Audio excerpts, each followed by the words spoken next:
Craig of the Creek is a truly special show. In all of my years of professionally watching cartoons, I have never seen a show that can get so much emotion out of its characters from the simplest and most innocent of plots. So, I'm gonna go to some of my favorite episodes to show you the heart of the Creek.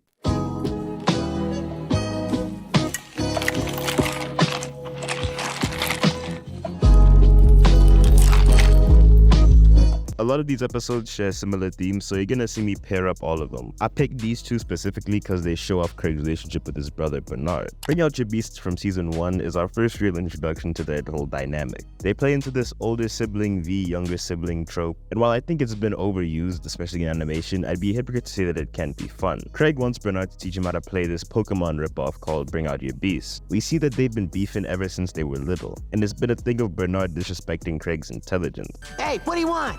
Bernard, can I play with you? I'm a little bit bigger now. You're too dumb to play. You wouldn't get it. The only thing that has changed about their relationship since they've matured is that Bernard doesn't see any value in that game anymore. He's got other things to worry about. Like end-of-year tests, summer jobs, the love of my life. Oh. State you and I love you, but you are no use to me with that white woman on your arm, brother. It goes from thinking Craig is too dumb to understand Bring Out Your Beast to not even wanting to play it because he thinks the game itself is dumb now. Craig steals Bernard's cards anyway and goes to the creek with zero knowledge of how to play the game. There's some really neat foreshadows in this episode, mainly with these two cards, Squeakers the Infected and the Beast Snare. As this kid explains, the Beast Snare is a relic from the very first edition of BOYB. The card allows you to literally steal other people's cards, making anyone that has it impossible to beat.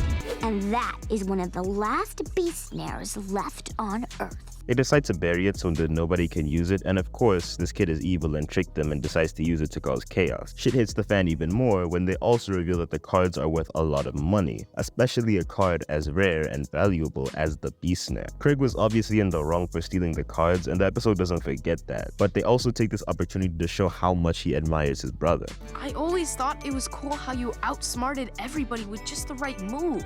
I just wanted to be like you, but instead I'm the one who got outsmarted. But I'm gonna fix this. Bernard, realizing how much of an ass he was, puts his ego aside, and the two of them battle Turner in this really cool anime-inspired sequence. Coming from someone who has an older brother, it was really nice to see the two of them bonding over something as simple as a card game and just putting their differences aside. I can't imagine how it would feel to be in Craig's shoes, missing these kinds of moments with your sibling. So it's heartwarming to see them actually have that experience. The little things in this episode, like how Bernard compliments Craig on how he plays the game, especially after his game-winning play. But until then, they're yours to battle with. Just so long as you use protective sleeves. Thanks, Bernard. For our first deep dive into their relationship, it does an A1 job of showing the levels that they have. On the surface, they may be at each other's throats constantly, but they still love each other as siblings. Their egos just get in the way of them showing that. Dinner at the Creek uses this dynamic in a very similar way. However, instead of having Bernard learn how to stop being a hater, Craig learns to be a bit more accommodating and supportive of his older brother. The parents leave the house to go to a concert, meaning that Bernard and Alexis are in charge of taking care of him. Do you see why I love this woman? This is gonna be so great, Alexis. It'll be like we're the mom and dad for tonight. All right, now, don't get ahead of yourself, my man. See, this is what happens when you get lost in the snow like shit. Despite this, Craig is still excited because that night is supposed to be pizza night, but Bernard decides to switch it up on a bitch and make some Italian-ass dish that I'm not even gonna bother saying. Craig, obviously enraged by this act of mutiny, decides that he's just gonna make his own dinner at the Creek. Him and his friends naturally fail because they're 10 and don't have any understanding of cooking, and Craig has no choice but to eat Bernard's food. Unfortunately for him, it turns out to be a disaster, and we get this scene from Bernard. My parents put me in charge. I'm supposed to be the responsible big brother, and I just totally failed. This is important because it highlights something about their relationship. While they may treat each other bad at times, they never do anything with malicious intent. Craig doesn't take Bernard's cards just to mess with him or do something bad to him, and Bernard didn't switch up the dinner only to fuck it up and serve whatever this was supposed to be. He really feels embarrassed and is actually nervous to even present his siblings with it. Yet through all of this, Craig still gives him a way out to make him feel better. Just add a little bit of cheese on top. There, try that. Tastes like cheese. The sibling relationships can be complicated, and honestly, very few cartoons, in my opinion, capture it well, unless we're talking some like, I don't know, Phineas and Ferb. There's this gag near the end of the episode where Craig has this daydream of him and his brother putting their dishes against each other in this MasterChef type setting where their parents are the judges. It's here we see Craig's frustration at not being able to take care of himself, and also constantly having Bernard remind him that he's incapable. So when we see Bernard fail, it shows him that even people older than him can mess up and need help to take care of themselves. At the end of the day, they'll always find a way to big up each other and remind themselves that they're still brothers. It's a great representation of this kind of relationship, one that I want to see more of. Just be back in time before sundown, okay, Craig? Don't tell me what to do! You're not my mom! I'm sorry, Alexis. That was super uncalled for. We all really like you here. Nice.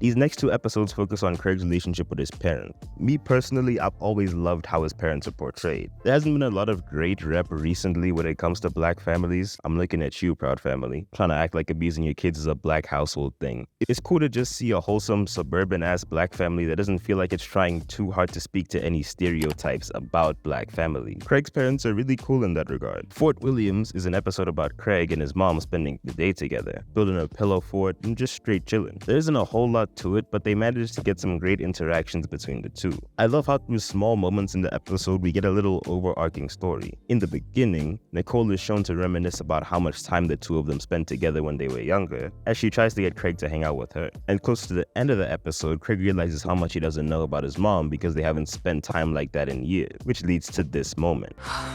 I realized that we don't spend as much time together as we used to. You're at work and I'm at the creek.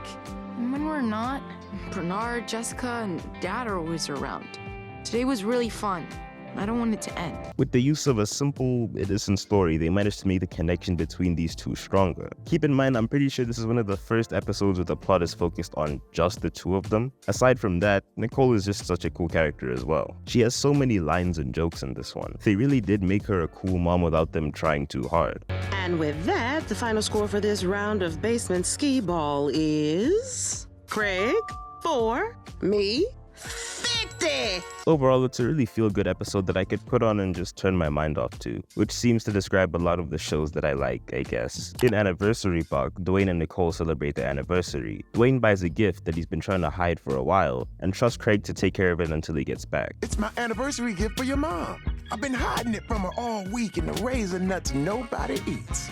Watch your sister for us till we get back. Promise to love, cherish, and protect this box with your life. Wait, then why didn't he just put the box back in the raisin flakes? I mean, it seemed like no one was gonna see it there. This whole episode's plot could have been avoided if he just put him there. And you're gonna see him go through it in this episode. Wait, hold on, let me chill. I'm going back to 2022 paper. Craig, of course, loses it because it's an important object, and all important objects in cartoons must get lost at some point. They jump between Craig and the gang trying to find it, and Dwayne losing his mind while he's on his date. Seeing Dwayne slowly lose his shit in this episode is hilarious. Man, Terry Crews is fucking legendary for this role. Craig, please tell me you found my gift. Huh? I said gift, not gift. They find the box in the possession of this kid named Richard, who they have beef with because he tried to call dibs on their tree stump. That's something you have to keep in mind about this show, is that there's rules like finders, keepers, and dibs that just have to be followed, so keep that in mind for what happens next. They make a deal to get the box back in turn for Craig's purse and everything in it. His purse, which was actually a gift from his mother. And it's here where he has to make a choice. Give up something he has, or get back something that he shouldn't have lost. Now, if I was writing this show in an ideal world, Craig is choke slamming this nigga on sight. This was a golden opportunity for Craig, who is shown to be a very peaceful dude, to boss up in the right circumstance, but he just kind of takes it. This isn't fair! Life isn't fair. Yeah, he just walks away all sad and shit. Low-key, it's kind of frustrating to me, especially because Jessica, his little sister, does it for him and hits this dude with the meanest RKO ever recorded in animation. It's cool and all, but it would have hit way harder if Craig did it. Not only standing up for himself, but his family too. This whole scene just had me sitting here like, damn. You still a bitch. I wouldn't say it hurts this episode or says anything too bad about Craig, cause let's be real, he's a softie, look at him, I get it. At the end of the day, it all works out, so I can't really be too mad. They get the gift back just in time, Dwayne gets the hit, everybody happy. Oh, it's perfect, Dwayne. Aw. Hey, I got next though.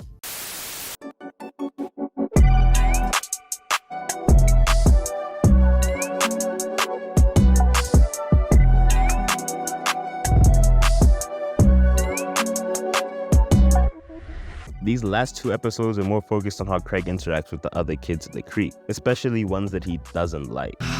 Great. It's Wildernessa. Ugh, great. It's Craig. Guess I was just tracking you in your doofy slippers. My mommy bought me these. These two have had a rocky dynamic since the beginning of the show. Wildernessa is your classic environmental activist type character, one who belittles the intelligence of Craig often. She's shown to be really resourceful and she does know a lot about animals, but she always has to have the last say in anything. You know what I mean? Like, she's one of those people that always feels the need to sound smarter than you, and throughout this entire episode she just does that, constantly reminding Craig that he doesn't know shit. Oh, Craig, you don't know a thing about dinosaurs. Clearly you don't know anything about yourself. You're the one who doesn't know anything about animals, or building apparently. After the two of them get stranded on this little island, the two of them take shelter in this playhouse that belonged to two previous kids in the creek back in the 80s. As they try to adapt to the situation, it becomes really clear that Craig is having enough of Wilderness's comments, and even more apparent that it might all just be a front. Since you're always building stuff. And just how do you know I'm always building stuff? What? Everyone knows you build stuff. Sheesh. Here. You can borrow my mittens. Sure. Aw. Too bad y'all wrote her to be annoying as shit. I ain't forget, nigga. Craig finally snaps at her, letting her know that she's not special just cause she knows a lot about animals, and that she's just like everyone else at the end of the day. I love this moment right here because, like I said in the anniversary box segment, Craig can be a softie, but in this moment he lets her know with no sugarcoats whatsoever exactly how he feels. Wildernessa, realizing how annoying she's been up to this point, finally decides to work with Craig instead of against him, and the two of them get off the island. I like this scene here where she and her dog Cheese Sticks have this little argument. It's emphasized how wrong she's been moving in the situation, because Cheese Sticks is always by her side wherever she is, and even he's like, nah, you're doing a lot right now. It's a cute little episode that shows Craig working together with someone he doesn't like, and eventually becoming close with them by the end of it. Now, if this episode did it well, then the episode Scoutgest does it brilliantly. I'ma be real with you, I haven't been this emotionally invested in an episode of animation in a long time. I love this episode that much. Jason is the local scout at the creek, essentially acting like the police. He really does move like the feds a lot. He's always hating on Craig and his friends, giving them tickets, just hater shit in general. So when Jason asks Craig for his help one day, shit tastes sweet. I know you and I have had our differences, but I need to ask you a favor. Would it be possible for me to spend the night at your house? I forgot to grab my keys this morning and now I'm locked out of my house. And I don't really, have anyone else I can ask. Throughout this episode, they make it clear through subtle cues that Jason doesn't have many friends, and Craig constantly reminds his family that they are not friends. We're not really friends. We're more like, co-workers. Jason's more of an associate. I told you, he's not my friend. And it's super weird that he's here. However, Jason never reciprocates Craig, quite frankly, hating ass energy. Like, it's admirable that he even brought him to his home to explain the situation to his parents, but even after the fact, he stays hating. Jason just holds it down, stays a good house guest, and it's clear that he's extremely grateful for what Craig's doing for him. In fact, I would go as far as to argue that he's way more likable than Craig in this one. Jason! Don't forget to get under the coffee table. How the tables turn like shit. Craig's mom and family in general are really sweet in this episode too. They accommodate Jason's situation and even make him a special dinner, to Craig's disappointment. Nicole does a great job playing the mom role in this one. After they finish eating dinner, she tells Craig to at least try to be nice to Jason while he's here. She's not saying to treat him like a friend, just with some respect. And if you're not gonna treat him like a friend, at least treat him like a guest. She's so nice to Jason too, it's so cute. Jason and Craig end up talking about their families in this scene, and we get more insight into how Jason's family works. I'll just let the scene play out, fuck copyright. I know you can't choose who your family is, but if I could, I'd choose one like yours. I feel like my dad only pays attention to me when he wants to brag about me to his coworkers. And sometimes, I feel like my stepmom wishes I was a chihuahua. She has like 4 of them and trains them as a hobby. So maybe she's more comfortable around them. I never knew you guys had chihuahuas or any of that. I guess I never really asked you either. Berlin, are you crying? I was like, bro, no, I'm not fucking crying. The casual progression you can see from Craig, going from not really caring to actually feeling for a situation. The way Craig says that he didn't know anything about Jason having dogs, as a subtle way of him saying that he just doesn't know anything about him in general, is just absolute cinema. Then Jason has to school the next day and we get so many sweet little moments. He constantly thanks Nicole for all the hospitality and she's just like, don't mention it. She's an all-star. Well, isn't that strange? I think I accidentally made an extra lunch. Jason, you wouldn't mind taking this one off my hands, would you? Wouldn't want it to go to waste. Thank you, Mrs. Williams. Were you crying? I told you I don't know, bro. I don't think I was.